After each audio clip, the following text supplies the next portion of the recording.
ఆ కోటప్ప కొండకున్న గమ్మత్తు ఏమిటో తెలుసా అండి? ఒక గొల్లభామకి పరమశివుడిచ్చిన వరం.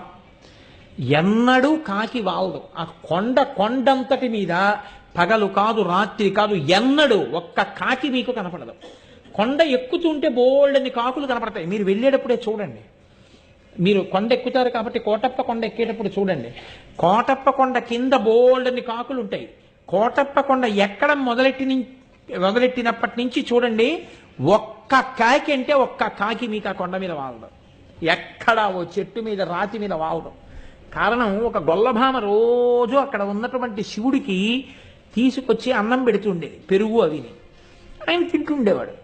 నువ్వు ఊళ్ళోకి రా అంటుండేది ఆవిడ. అంటే ఆయన నవ్వేసి ఉడుకునేవాడు. దక్షిణామూర్తి ఆయన నిశ్శబ్దంగా ఉండేవారు. ఆవిడ ఒకరోజు తీసుకొస్తూ చల్లకుండా తీసుకొచ్చి అక్కడ పెట్టింది. పెట్టి కూర్చుంది బడలికి. కూర్చుంటే ఒక